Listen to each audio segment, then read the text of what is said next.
So kojic acid working really well at first and then either stopping working, that's not English, but either not working anymore or actually reversing your skin and darkening. This is actually something that's kind of common.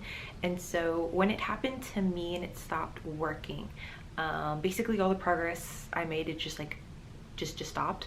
I thought it was just the brand I was using, and there's a lot of other people who literally they will complain about whatever brand of kojic soap they're on not working. Like I see it all the time of, oh my gosh, the first 2 bars they worked and then it's like they stopped, like they changed the recipe, or everyone like has like an excuse for why it stopped working.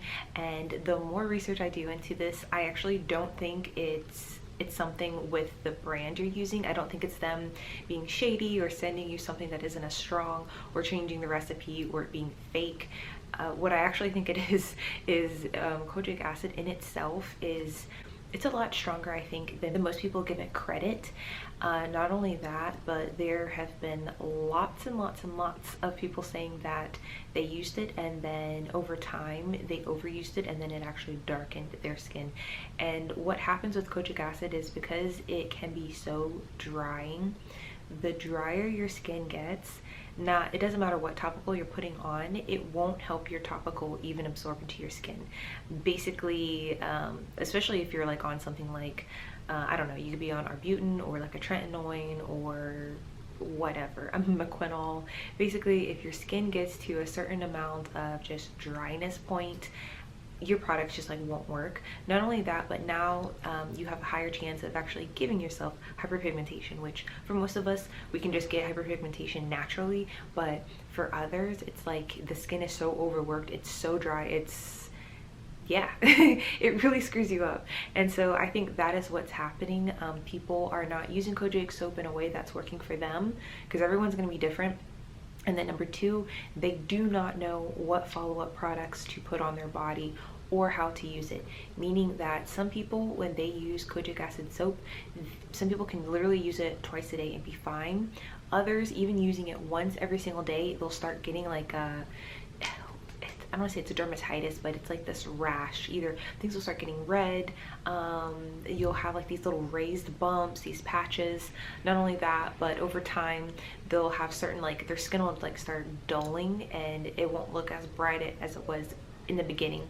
Other people, they can use Koji, like the Kojic brand in particular. I like referencing that one just because it's you can find the most information on that brand, though I have used lots of other brands. But so for that one, it's like other people can literally put that soap on their skin and leave it on overnight, but they have to do it in like such a way, they have to moisturize and put other topicals on in such a way that it will actually help to like lighten the skin over time. Because kojic soap, I mean, as a topical, it can only get into your skin so much. Like its penetration capabilities aren't insane or anything. It's most of like it's working on that top layer of skin, not necessarily penetrating down into like all the other layers. But it's just, there's so many different ways to use it and everyone's going to be so different.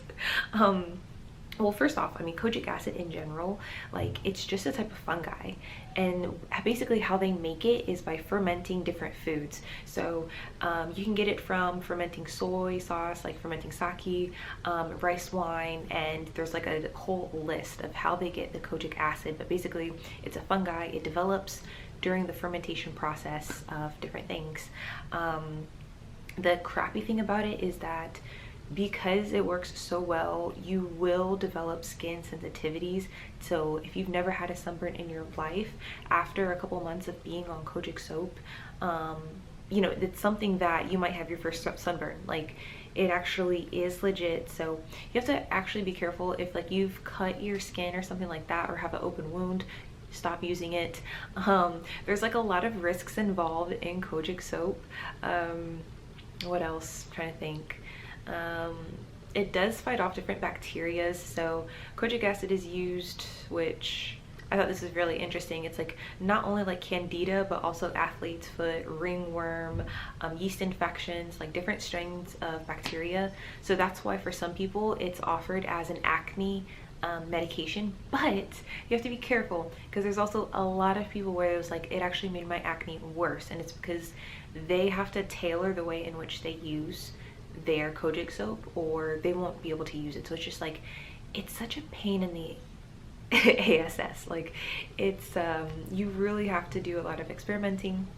You have to know what you're doing as far as what else are you on, what else are you taking, and your moisturizing game. Like you have to learn how to build your skin prior to using Kojic soap. So on Patreon, we're talking about you doing like, you know, the kojic acid powder, how to make kojic acid body washes, how to build skin so you won't have like such bad reactions, but also how to build skin so when you're using the Kojic soap your results come quicker. Because for some people they'll be using Kojic soap and they'll be like, oh, it's been like 4 weeks, I'm seeing no change. And then other people, legit, the first week they've been using Kojic soap, all of a sudden, and this is just a soap, this isn't even using like a serum or like because you could do like a Kojic acid cream. Like this is just having a soap on your skin for 5 to 6 minutes and then rinsing it off.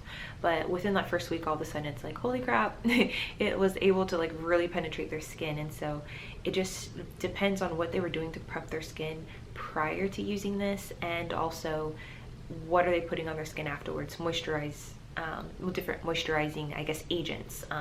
Usually it's like humectants. So we go into all of that and do tutorials on Patreon, but just know that while Kojic acid is amazing, the Kojic acid soap, like it'll help you get results, there's definitely things that you have to be careful of.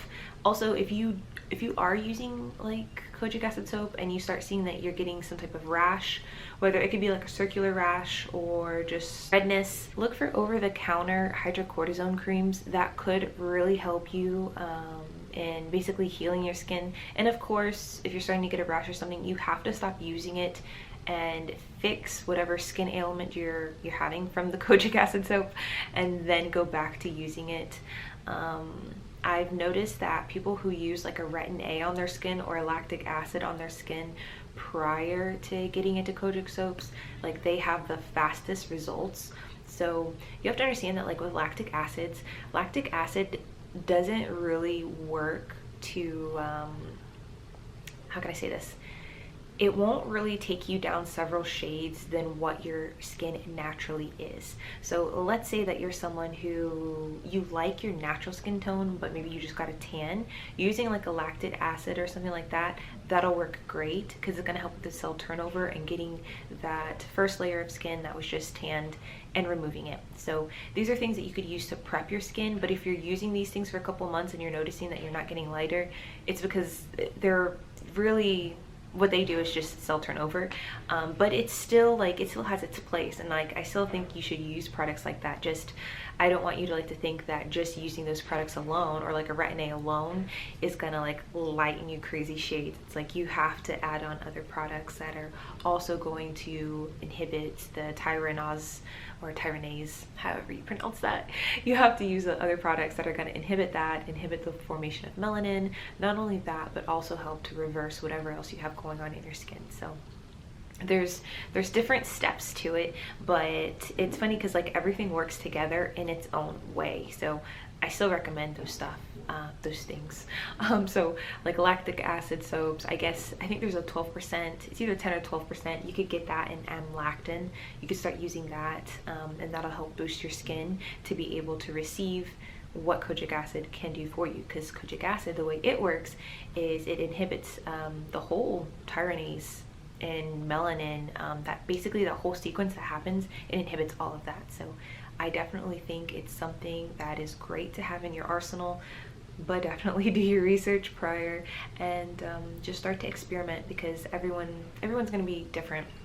So if you guys have any questions about what you need to be doing, join our Patreon. And then of course we're gonna have to get into, okay, everything that you're on basically in your entire history, and of course pictures, but at least then you can like fine tune it, and yeah, figure out something that's gonna work. But I love Kojic acid, I love the soaps, and I'm really excited to start trying to figure out how to make a body wash, because I wanted something that basically it's in like a small batch, and I'm about to experiment with it. But my theory is, for kojic acids, whether it's a soap or body wash, I think over time they lose their strength.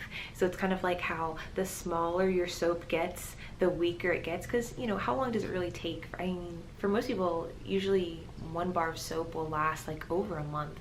So it's like, I feel like the smaller my bar of soap gets, like the less it'll work. And then I get a new bar soap and it's just like, oh yes, I can feel it. I can feel it tingling. I can see it working. And so I don't know. I just want to figure out how to control that to where it's fresher and, yeah, better results.